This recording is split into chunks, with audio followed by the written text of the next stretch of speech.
Political correctness, permeating modern daily life, tedious, dull, and moreover, a taskmaster vying to trip you up.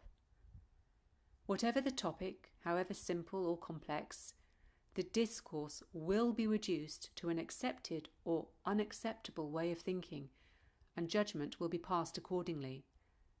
Perhaps you are one of these self-appointed PC judges. Then this is for you too. We wouldn't wish to discriminate. Here, Robert and Neil offer a revelatory view of this stultifying ideology and how we can and must cease to be in its servitude. I'm Robert Olds, the director of the Bruges Group. Neil McRae, King's College London. And we're concerned about a virus in our society, a cultural virus.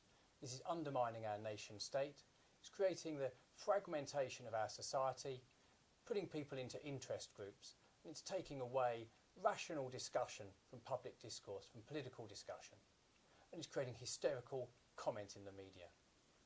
And there's no doubt that identity politics is now having a detrimental effect on society.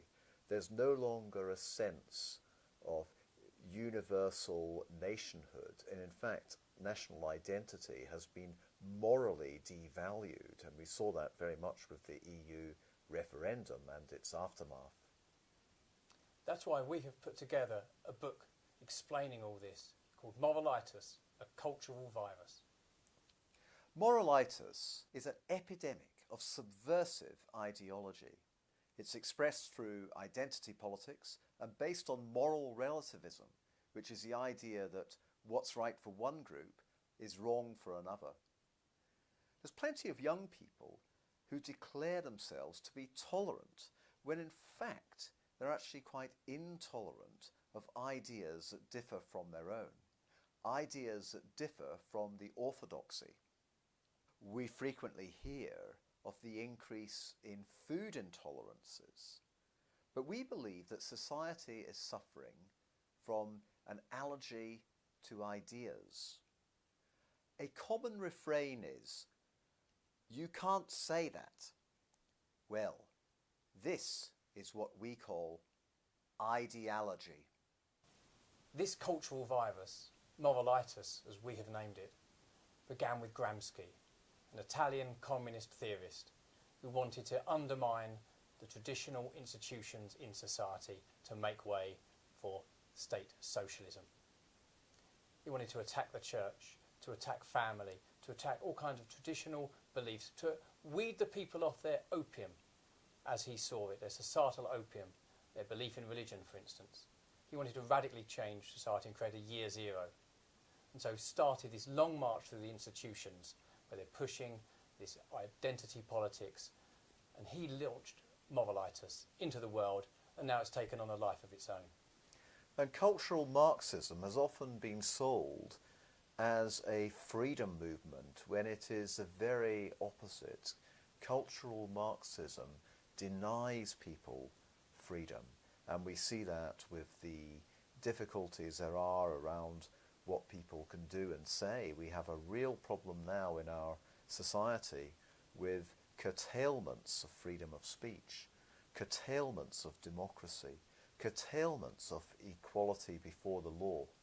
This virus, Moralitis, manifests itself and spreads and becomes contagious through activities it will all be familiar with, such as virtue signalling. But there's a flip side to this. There's also the fear of ostracism, where people are afraid, literally afraid of saying the wrong thing. Why? Because they will be cast out. Moralitis, the cultural virus, now spreads a belief that people fit into identity groups and need to be defined purely as what identity they are in. And in that identity, they're then awarded a status as either being an oppressor or one of the oppressed. It puts people into victim groups or those who are perpetrators of some heinous thought crime. And the philosophy of identity politics is moral relativism. So we no longer have people treated as individuals with equal rights, with equal status. People, as Robert has just said, are either in a victim class or a perpetrator class. They're either in an oppressed class or the oppressor class.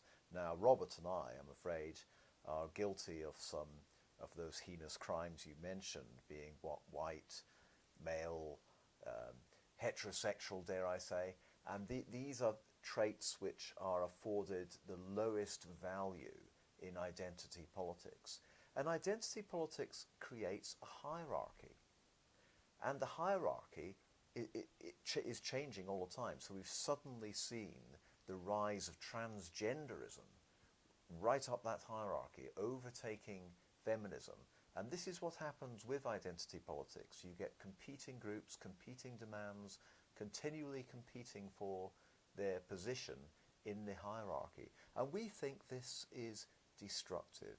We think this is impairing social harmony.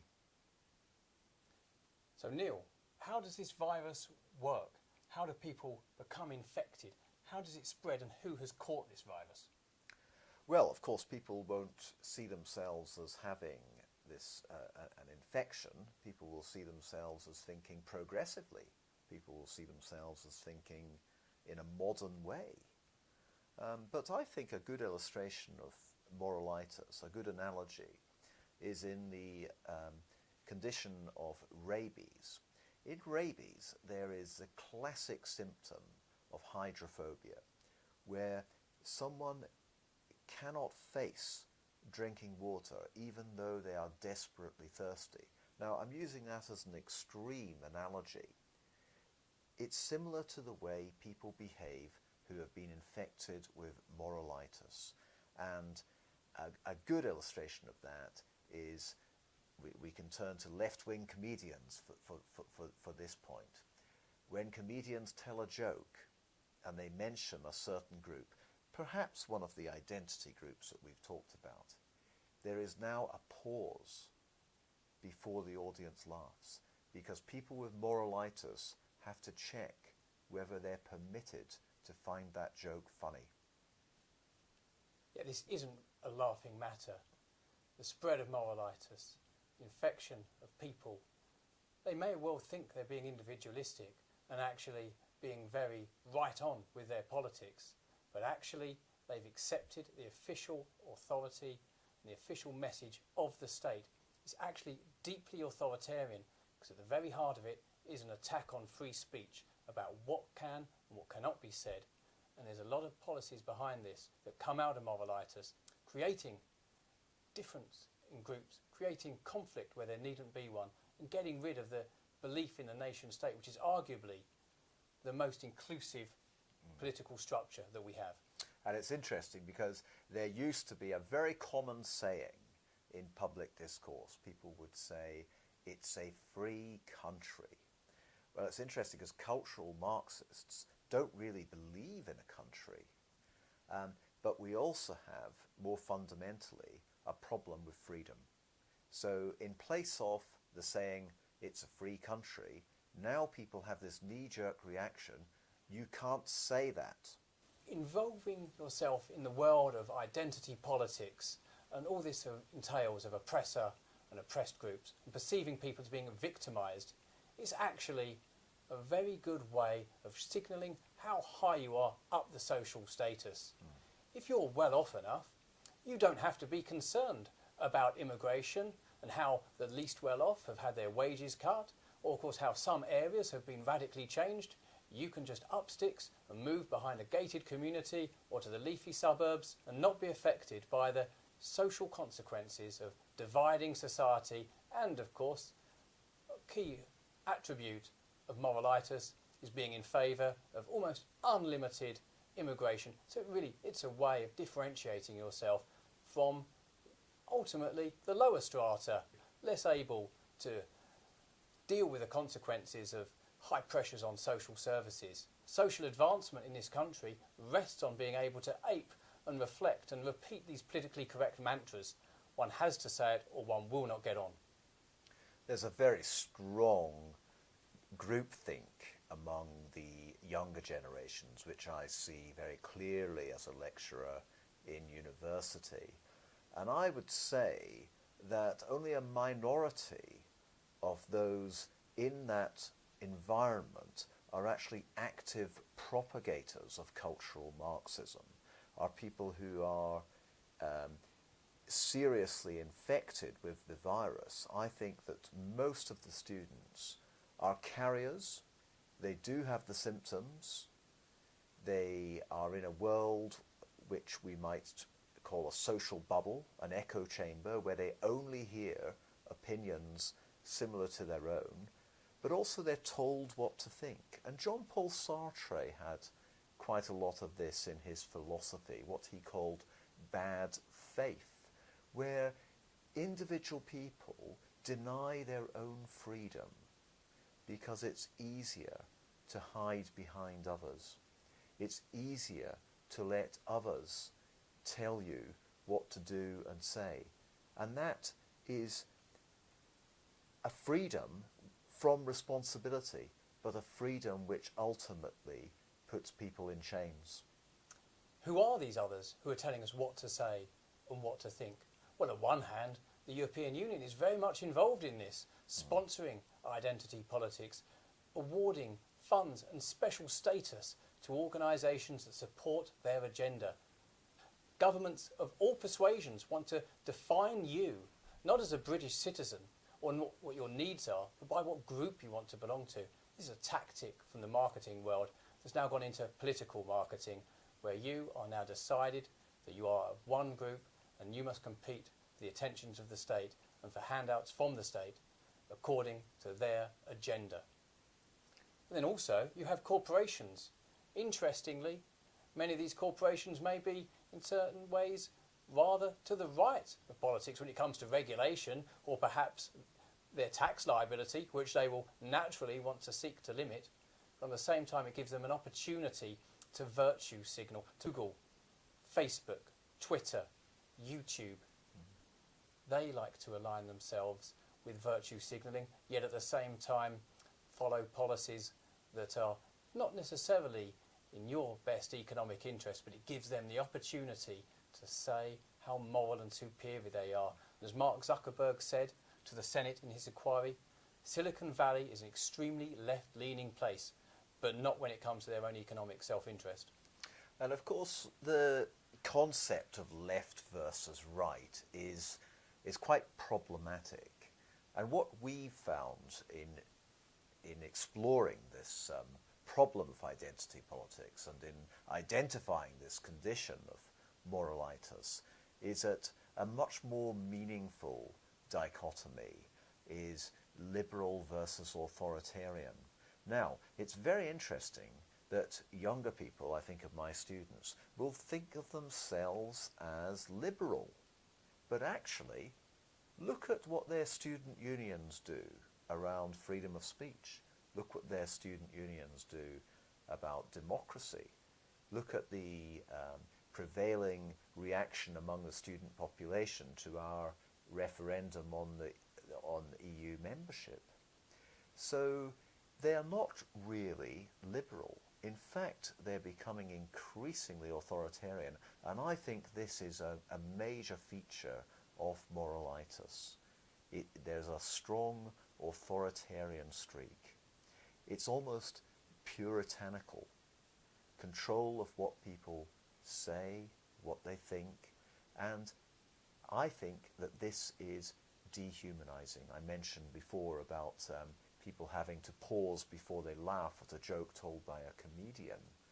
I think that there's a dehumanizing feature of moralitis which deprives people of enjoyment. It deprives people of their ability to interact naturally with others, and it deprives people of finding their place in a harmonious, holistic society. Once people spoke truth to power, now they speak power to truth. Once people, particularly young people, questioned the establishment. Now they're often just repeating the mantras that the establishment wants them to say, the uber establishment, just reflecting the official state ideology. But it's not just that. Anybody who rejects this herd mentality and rejects being put into one particular identity, an oppressor or victim group, people who are contrarians, they're now labelled as being either right-wing or populist or even racist, or of course labelled with some other phobe or defined as an ist, defining their whole identity as if they had some unpalatable view. But things are changing. Many have now had enough. Yes, I see in university, I'm seeing what I hope is a vanguard of change. Some younger people who are courageous enough to differ from the groupthink. And what we're doing with this work is by identifying the prevailing ideology as a virus, as moralitis. We think that's important because thus far, for all the commentaries there are against identity politics and complaining about moral relativism and where it's taking us, until now we've never really properly diagnosed the problem. And we have diagnosed it as a cultural illness. And until you make the diagnosis, you can't cure a disease. What we mean by a cultural virus is something that is spread culturally, and therefore the treatment and prevention must also be at a cultural level. And there are antibodies that are emerging within society, within our very culture, that are questioning this, speaking out, and are beginning to set the agenda against this prevailing disease. A good example of an antibody is a YouTube sensation such as Sargon of Akkad.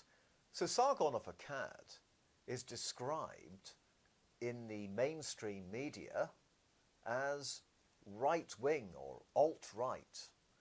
And this is what happens with the contrarians that Robert's just mentioned, is because they are a threat to the world order, to the prevailing groupthink, they have to be cast out as devils. But people can go on YouTube and see for themselves that Sargon of Akkad is just a classic libertarian. He's somebody who is fighting for freedom, who wants you and I, who wants younger people to enjoy the freedom that they have, or should have, in an enlightened society. And I think one of the best champions of liberty is the Canadian psychologist Jordan Peterson. Jordan Peterson's work is very much anathema to cultural Marxism. And I think a few years ago he would have got nowhere, but now there is a big appetite. People are really starting to get fed up of the curtailments imposed on their lives. People are finding it too easy to make a mistake, to offend the sensitivities of identity politics. And what Jordan Peterson is telling them is, you're not the one with the problem, it's them. And what we would say is, you're not the one with the problem, it's the people with moralitis. We're exposing this disease. We're telling people that this disease is out there. Moralitis has infected many people, but the change is coming. People are rejecting this. Antibodies are emerging. We can prevent this disease taking hold of other people, and we can treat those who've already been infected. Some are tough on political correctness and cultural Marxism. We want to be tough on the causes of political correctness. And so can you. We can all choose to think for ourselves, refuse to apologise for imagined accusations. Then focus can be placed on actual wrongdoings. We can take steps to recreate a harmonious society. We can choose to have faith in our gut instincts. While it's natural to wish to blend in, get on with life, not to rock the boat, this inaction does not forebode well. A powerful few determine and enforce PC, while the busy people are not paying attention. It's high time we wake up, take note, and challenge this highly incorrect dogma of political correctness.